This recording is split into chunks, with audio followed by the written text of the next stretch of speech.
हरे कृष्णा। सर्वप्रथम दीक्षा गुरु पाद पद्म नितिल्ला प्रविष्ट ओम विष्णुपाद अष्टोत्तरशत श्री श्रीमशीला भक्ति वेदांत शीला नारायण गोसाई महाराज जी के चरणों में, तत्पश्चात नितिलीला प्रविष्ट ओम विष्णुपाद अष्टोत्तरशत श्री श्रीमशीला ऐसी भक्ति वेदांत शीला स्वामी महाराज जी के चरणों में अनंत कोटि दंडवत प्रणाम ज्ञापन करता हूँ। उनसे हेतु कृपा की वांछा करता हूँ। आज बहुत ही पवित्र तिथि रमा एकादशी, कार्तिक मास। इससे बड़ा बोनस भक्तों को और क्या मिल सकता है।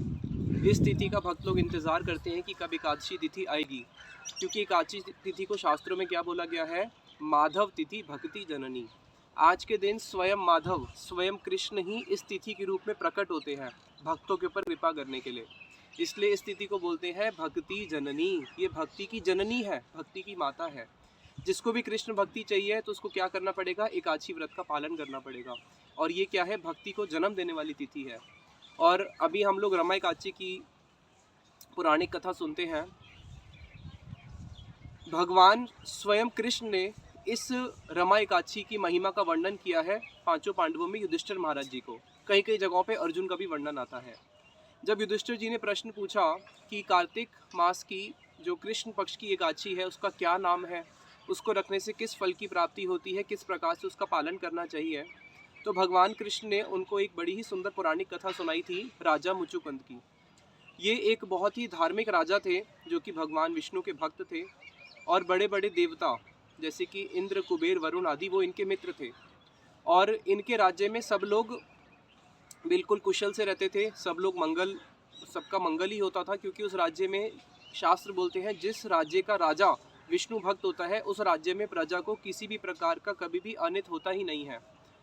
अब इनकी कन्या का विवाह का समय आया तो इनकी जो कन्या थी उसका नाम था चंद्रभागा। चंद्रभागा एक नदी का नाम भी है। चंद्रभागा के नाम पे ही उसकी कन्या का नाम था चंद्रभागा। और उन्होंने उस समय एक राजा थे चंद्रभानु, उनके पुत्र शोभन से अपनी कन्या का विवाह करवा दिया। अब उनकी कन्या का विवाहित जीवन बहुत अच्छी तरह बीतने लगा और यहाँ पे राजा का जो राज्य है वो दिन प्रतिदिन धन संपदा से बढ़ता जा रहा है। एक दिन वो अपने ससुराल आती है, अपने पिता के घर पे आती है।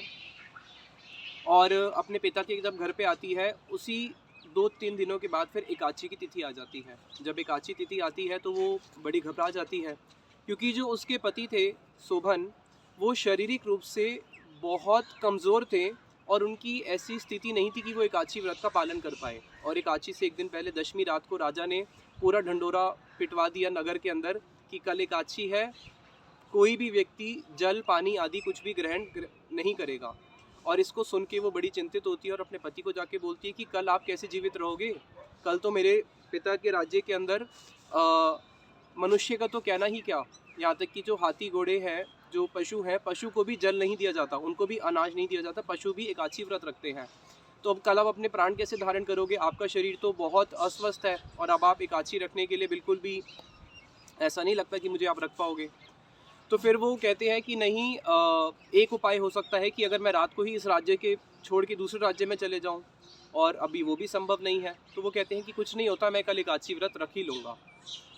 अगले दिन एकादशी व्रत आता है और निर्जला वो एकादशी व्रत रखते हैं। यद्यपि शास्त्रों में ये वर्णन है कि अगर कोई व्यक्ति अस्वस्थ है तो वो औषधि ले सकता है, फलाहार कर सकता है, लेकिन उस समय के जो भी रूल्स एंड रेगुलेशन होंगे उन्होंने निर्जला व्रत रखने का संकल्प लिया और निर्जला व्रत अगले दिन वो रखते हैं।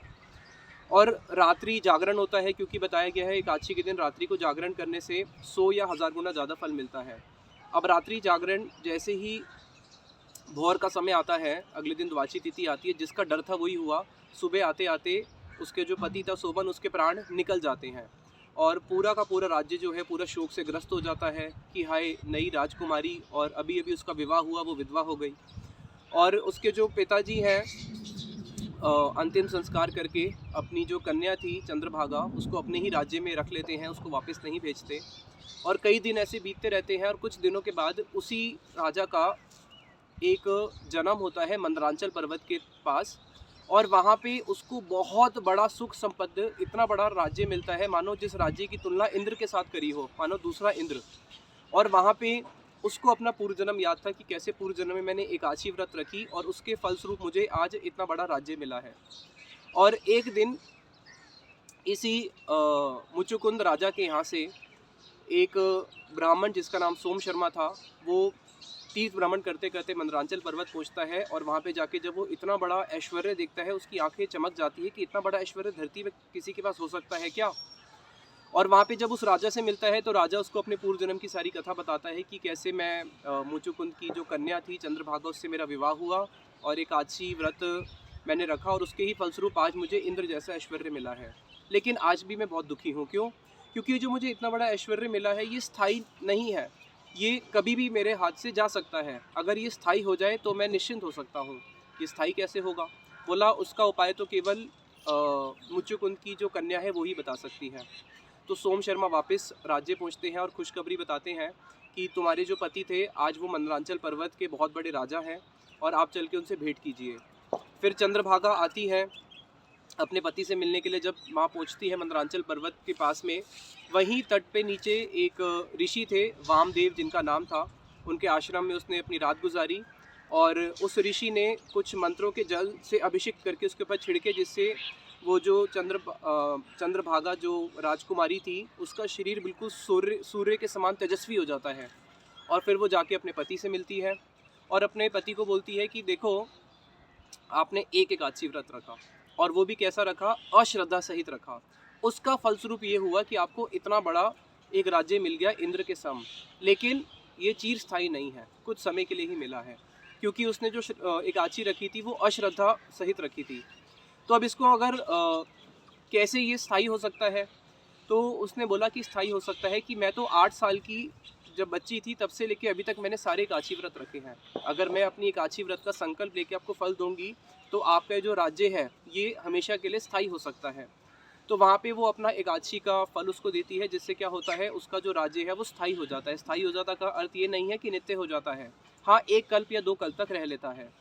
तो शास्त्रों में हर एकादशी की एक कथा बताई गई है। साथ में ही श्रीमद् भागवत में बताया गया है, परोक्ष वादो वेदो अयम बालानाम अनुशासनम करम मोक्षाय कर्माणि विद्यते ही अगदम यथा। जिस प्रकार से एक छोटा सा बच्चा वो दवाई नहीं खा रहा, माँ उसको ज़बरदस्ती करती है बेटा दवाई खा ले, वो दवाई नहीं खाता तो माँ क्या करती है, अच्छा अगर तू ये दवाई खाएगा तो मैं तेरे को एक गुलाब जामुन खिलाऊंगी। तो बच्चा उस गुलाब जामुन के लोभ से दवाई खा लेता है, लेकिन मूल प्रयोजन क्या है माता का? गुलाब जामुन खिलाना नहीं, दवाई खिलाना है, जिससे उसका रोग का निवारण होगा। उसी प्रकार से शास्त्रों में एकादशी की अनेकों कथा आती है। पुत्रदा एकादशी, कामदा एकादशी, पाप नाशनी एकादशी। इस एकादशी को रखने से पाप नष्ट होते हैं, इस एकादशी को रखने से बहुत यश मिलता है, इससे आयु वर्धित होती है, इससे पुत्र मिलता है। लेकिन ये जितने भी भौतिक प्रलोभन है ये किस लिए दिए गए हैं? ये इसलिए दिए गए हैं ताकि किसी प्रकार से जीव एकादशी के संग में तो आए। लेकिन एकादशी तिथि का मुख्य प्रयोजन क्या है? कृष्ण भक्ति प्रदान करना। इसलिए एकादशी तिथि जो भक्त लोग पालन करते हैं, भक्तों की एकादशी तिथि पालन करने का विधि क्या है? केवल आज के दिन मैं अनाज नहीं खाऊंगा, फल खाऊंगा, ये तो गौण। मुख्य क्या है? श्रीला चैतन्य महाप्रभु ने चैतन्य भागवत में बताया है, श्री हरि वासेर हरि कीर्तन विधान नृत्य आरंभीला प्रभु जगतेर प्राण। जो पूरे जगत के प्राण है श्रीमन सचिनंदन गौर हरि, उन्होंने क्या बोला? श्री हरि वासेर हरि कीर्तन विधान। इस तिथि को बोलते हैं एकादशी तिथि को हरि वास तिथि, क्योंकि आज के दिन हरि का इस तिथि में वास होता है। और इस तिथि का पालन करने का विधान क्या है? श्री हरि कीर्तन विधान। यही विधान है कि पूरा दिन हम लोग भगवान का नाम संकीर्तन करेंगे, क्योंकि संसार की जितनी भी भौतिक चीज़ें हैं उसके लिए श्रीला नरोत्तम दास ठाकुर जी बोलते हैं, राजार जे राज्य पाट जेनो नाटु यार नाट देखीते किछु नाहि हेनो माया करे जेहि परम ईश्वर सेहि ताते मन सदा कर भाई। प्रेम भक्ति चंद्रिका में बताते हैं, राजार जे राज्य पाठ। अरे भाई राजा का इतना बड़ा बड़ा राज्य है, जेन नाटू यार नाट, ये सारा का सारा राजा का राज्य कैसे है? जैसे एक नाट का नट होता है। एक नाट क्या करता है? नट क्या करता है? बहुत बड़ा नाटक रचता है। उसके अंदर किसी को राजा की पोशाक पहना दी जाती है, किसी को रानी की पोशाक पहना दी जाती है, लेकिन वो राजा और रानी कब तक है? जब तक नाटक चल रहा है। नाटक खत्म करने के बाद कौन राजा कौन रानी सब वापस एक साधारण ही बन जाते हैं। बताया उसी प्रकार से किसी को चोला मिल गया है राजा का, तो किसी को चोला मिल गया है इंद्र का, किसी को मिल गया है सूर्य का, यहाँ तक कि बड़े बड़े देवी देवता, यहाँ तक कि ब्रह्मा तक क्यों ना हो। बताया देखीते किछु नाए, देखते देखते ये सब का सब खत्म हो जाता है। हेनो माया करी जई परम ईश्वर से ही, जिसने ये इतनी बड़ी माया रची है वही परम ईश्वर भगवान कृष्ण है। इसलिए मेरे प्यारे मन तू क्या कर, उसका भजन कर। तो इसलिए एकादशी तिथि को भक्त लोग जो पालन करते हैं वो कैसे करते हैं, वो करते हैं भगवान के नाम संकीर्तन से। कि हाँ 16 माला करते हैं तो आज 32 करेंगे, 32 करते हैं तो 1 लाख करेंगे। और ये तो एकादशी तिथि है और साथ में कार्तिक का मास है, तो कम से कम 1 लाख हरिनाम का तो संकल्प लेना ही चाहिए, इतना तो बनता ही है। और बाकी पूरा दिन क्या करेंगे, भगवान का कीर्तन करेंगे, भगवान का श्रवण करेंगे और स्मरण करेंगे। यही भक्ति के प्रधान अंग को पालन करते हुए भक्त लोग इस एकादशी तिथि का पालन करते हैं। और श्रवण कीर्तन में इतने आनंद में डूब जाते हैं कि भूख प्यास लगती ही नहीं है। वास्तविक वही एकादशी है। तो इसलिए हमारे नरोत्तम दास ठाकुर जी बोलते हैं, मनेर स्मरण प्राण मधुर मधुर धाम, युगल विलास समृद्धि सार, साधे साधन एई इहा बार किछु नहीं, ए तत्व सर्व विदिशार। कह रहे हैं मनेर स्मरण प्राण, मन का जो स्मरण है वो ही उसके प्राण है। जिस प्रकार से अगर शरीर में प्राण ना रहे तो क्या होता है, कुक्कुर श्रृगाल आदि आके शरीर को खा लेंगे। उसी प्रकार से मन का प्राण क्या है, मन के प्राण है स्मरण। अगर भगवान का स्मरण बना हुआ है तब तक तो आपका मन काम क्रोध इन 6 रिपुओं से बचा हुआ है। जब मन अगर स्मरण रूपी प्राण को छोड़ दे तो काम क्रोध लोभ जितने भी ये जो 6 रिपु हैं ये सारे के सारे क्या करते हैं, आके इस मन को ग्रस्त कर जाते हैं, मन को खत्म कर देते हैं, मन को अपना शिष्य बना लेते हैं। इसलिए मन का एकमात्र प्राण क्या है, स्मरण। क्या स्मरण, मधुर मधुर धाम, वही वृंदावन धाम। युगल विलास स्मृति सार, स्मरण करना है किसका, राधा कृष्ण की लीलाओं का ही स्मरण करना है। और ये कैसे होगा, नाम प्रभाव स्मरण है बे, भगवान कृष्ण के नाम के प्रभाव से ही स्मरण होगा। इसलिए जो भक्ति का मूल अंग बताया नवदा भक्ति में, वो क्या बताया है, तार मध्य सर्वश्रेष्ठ नाम संकीर्तन। सारे भक्ति के अंग में सबसे श्रेष्ठ है नाम संकीर्तन। तो इस एकादशी व्रत के दिन भक्त लोग ज़्यादा से ज़्यादा नाम संकीर्तन करके अपने जीवन को सफल बनाएंगे। यही हमारी प्रार्थना है गुरुवरों के चरणों में। निताई गौर प्रेमानंदे, हरि हरि बोल।